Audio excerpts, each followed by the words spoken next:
Alors, si vous avez bien lu, on sensibilise davantage les organes de justice, les cours et tribunaux en général, la Cour constitutionnelle, la Cour en particulier. Pourquoi? Parce que, étant donné qu'il y a des flagrances du point de vue violation du cadre légal, il y a flagrance du point de vue violation de l'administration électorale qui ont facilité les irrégularités, il faudrait quelque part que justice soit faite. Donc c'est tout à fait normal que tout soit réglé dans un cadre légal. Parce que s'il n'y a pas un bon règlement de toutes ces questions dans le cadre légal, ça pourrait amener de trouver une solution dans un cadre politique.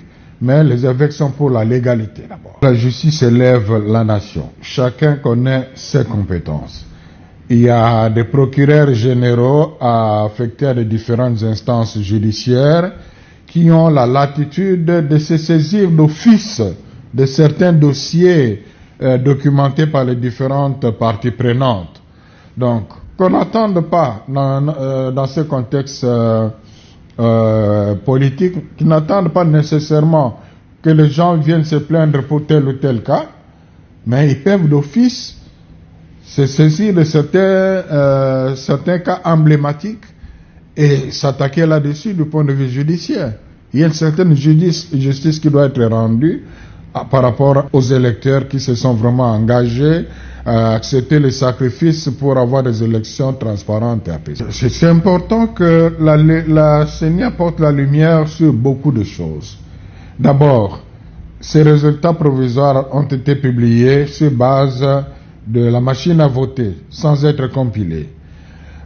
Une des lumières que la CENI peut porter, qui peut être un début de réponse, que la CENI a promise d'ailleurs, c'est publier ces résultats dans son site, bureau de vote par bureau de vote.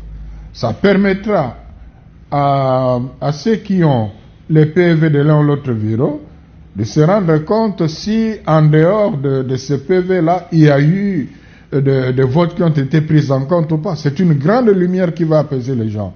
Parce que la grande question aujourd'hui, toutes ces machines qu'on a retrouvées entre les mains des individus, dans leurs officines, en brousse et tout, est-ce qu'ont été prises en compte en dehors de PV qui étaient affichés au niveau du bureau de vote?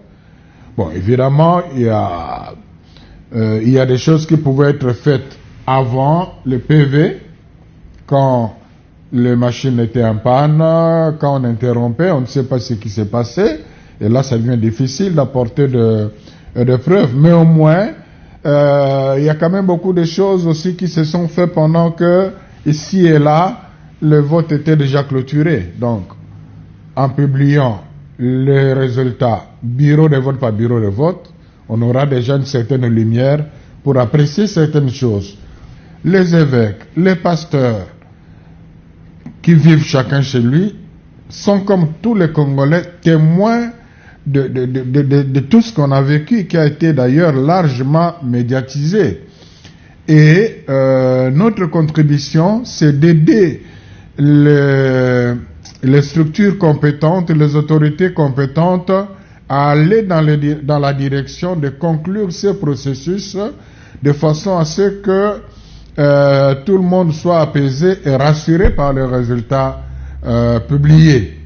Non, nous ne souffrons pas le chaud et le froid, nous sommes dans l'objectivité, dans l'unique souci de voir ce processus se conclure de manière apaisée et que les résultats définitifs qui vont être publiés soient acceptables par tous.